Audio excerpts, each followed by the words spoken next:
Like now it's Memphis Bleek. I've heard Fat Joe say it, and Steve Stout.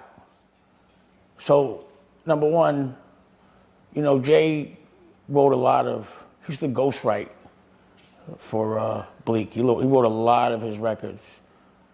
And I'm like, damn, is homie writing his rhymes now? Is he writing his conversation? What's up, everybody? This is the world famous Ed Lover, and you are watching Forgotten Kings TV. That's right, Forgotten Kings TV. Come on, son. Game a real one. He gonna hold it down. But the game that we see today, it breaks my heart. Because, put it like this, we all hustlers. Every hustler in the game. I know you can't name one hustler that just had it scot-free. And any type of hustle, it don't only have to be the streets. It could be in business or anything. You're gonna have a hiccup. Right. The name of the game is to bounce back. And the second time is always more enjoyable than the first time. Right. That's my opinion. So to watch a hustler just do what he doing now instead of really locking in and getting back at it, it just hurts my heart. No, I get it. To see a true hustle. You know what I mean? I look at, like I saw Memphis Bleek the other day. Somebody sent me a clip. I think he was on Nori's show, and he was like, it breaks my heart to see what's going on with Dame. And I was like, they got Memphis Bleek saying that? Because I'm thinking about who's saying that. So it's like, now it's Memphis Bleek. I've heard Fat Joe say it, and Steve Stout. So, number one, Jay wrote a lot of, he used to ghostwrite for Bleek. He wrote a lot of his records. And I'm like, damn, is homie writing his rhymes now? Is he writing his conversation? Like, is there like a whole room and everyone's like, for now on, just say, it breaks my heart. Because when everybody's saying it, then that means it was a strategic narrative. If they all hang out in the same camp. But my question is, why is everybody worried about, how much money I got or how much money I'm gonna make? Like, if I'm broke now, you think I'm gonna stay broke? Like, what's gonna happen? Like, it just feels like people want me to, those people or whoever's trying to portray that narrative, it's like, if you got Memphis Bleek saying that I don't have hustles, even though I got a television network, and I'm producing and directing all my own movies, and it just doesn't add up. But I can just say this, unless you got more than one house, don't let it break your heart. Unless you got a couple of cribs, or, don't feel sorry for me. And when people that, haven't really put out records in 10 years, I don't be like, yo, that breaks my heart. I just be like, that's just the choice they decided to make. I wouldn't have made those choices. But before, my situation is breaking your heart, I think everyone needs to look at their own. But I don't think you should make somebody feel bad or try to make somebody feel bad because they're working and putting their own money up so that no one can tell them what to do, so that they can make sure their family benefits from it. Now, if you're sitting around fucked up with no motion, right, and you're not doing nothing, and all you're doing is performing the records that you did 30 years ago, or, that's to me not having another hustle. You know what I'm saying? So, again, I love Bleek, but it just feels like he got sent to say something, but I don't think he should be the one saying it. Let's talk about it, y'all. That was Dame Dash responding to Memphis Bleek recent comments on Drink Champs. As you heard in the clip, according to Memphis Bleek, he feels sorry for Dame Dash, right? Something that we constantly hear, right? When people speak on Dame Dash, they make it as if Dame is bitter, right? We understand why Memphis Bleek sticking his neck out. You know what I mean? He doing it for his homie, Jay-Z, right? Memphis Bleek, he's considered to be, Jay-Z's right-hand man. At least that's the perception. So we understand why, he's riding for Jay-Z. But for some reason, man, this is, the third, fourth time we've heard someone call out Dame Dash, right, accusing him of being bitter, right, and unable to move on. And, that's something that I don't understand at this point. Clearly, you're just not informed, right? Because you don't want to be at this point, because everyone knows that Dame Dash is pushing his own platform, right? American New Network. If you haven't, subscribed or tap in, make sure to support. And just last week, 50 Cent made an announcement to let it be known that he is ready to, premiere his 50 Cent Action channel. I guess that means he is now accepting Dame Dash's challenge, right? The battle of the platform. So again, this notion that Dame Dash is unable to move on, I mean, come on. At some point, we got to let that narrative go. And for whatever reason, Dame Dash, he believes individuals are invested in pushing this narrative. And to me, it's unfortunate, right? Because here we are moving into, the final month of 2024, right? And I think at some point, this Roc-A-Fella reunion, it needs to be addressed, right? It needs to be discussed. Because, listen, man, people are moving on. You get what I mean?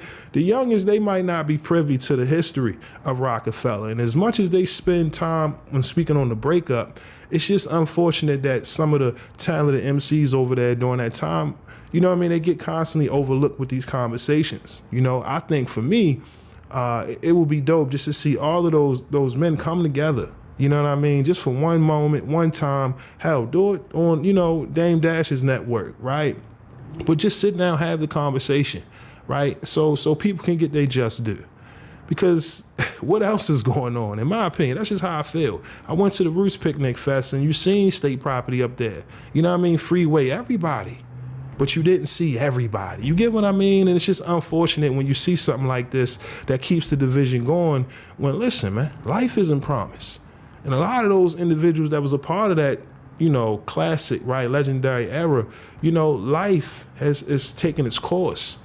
And we don't know how many more days we have left. Let's be clear when it comes to our legends. So I think, it would be nice to kind of see everyone come together and really just embrace that era and move on. If they want to do a tour, cool, whatever the case may be, I get it. Would Jay-Z be a part of something like that? I'm not sure, but to constantly see something like this happen, listen, man, how about everybody come together and to support Dame and his new venture? Because everybody's trying to stay relevant, right, while acknowledging the era that they came from. It's nothing they can do about it. They are forever attached to that history, that moment in history. You get what I mean? And when you see conversations, being had about Dame Dash and, being unable to move on, it's like, come on, man. We in a new era now.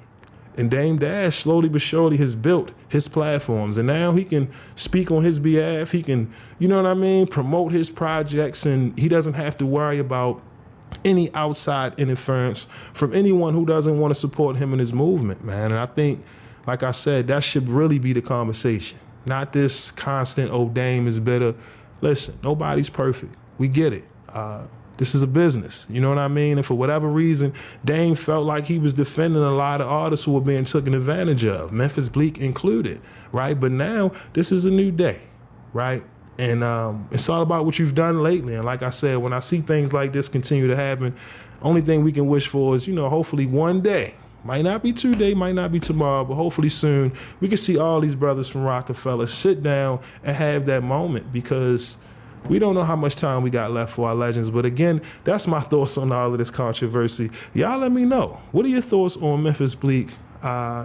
Basically saying he feels sorry for Dame Dash and his ability, or his inability to move on from this whole Roc-A-Fella situation. Do you agree with his comments, or do you agree with me when I say, it's obvious that Dame has moved on? You know what I mean? For some reason, this narrative continues to, pop up on these platforms when people are being interviewed, and according to Dame, people are being, people are invested in pushing this narrative for a specific reason. I'm sure he would point to Jay-Z, right? Because the narrative and the perception is what matters. But again, y'all let me know. What are your thoughts on all this down in the comment section below? Again, my name is SenseiRip. Till next time. Peace. Y'all know the MREC room etiquette. Peace. You now tuned in to MREC TV.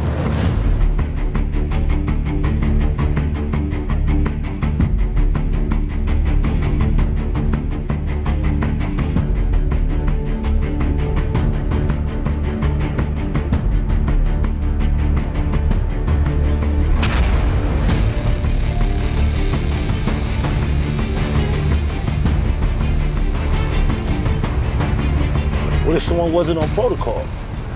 There are consequences.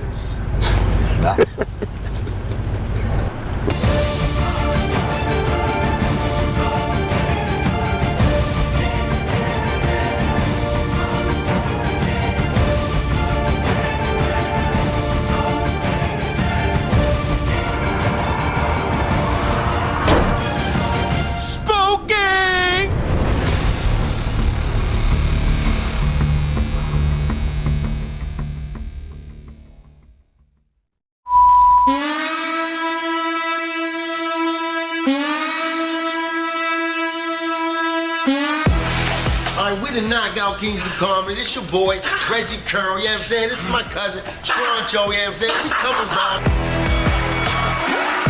No, I know me, old you fuck with lambskin condoms. I don't even want my man to eat my because I eat meat from Aldi's. The wrong with you? Aldi's, you should eat this. We don't know what the that meat is. No! For real, I heard a nigga get in prison. That's not the part about it. The part about it is he had the audacity to ask me why I ain't helping him. I said, it ain't no point of both of us get. I step up, look him right in his eyes.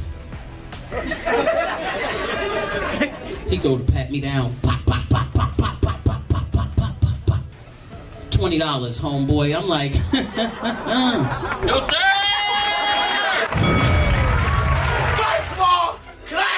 Personal question. Is this microphone really necessary at this point?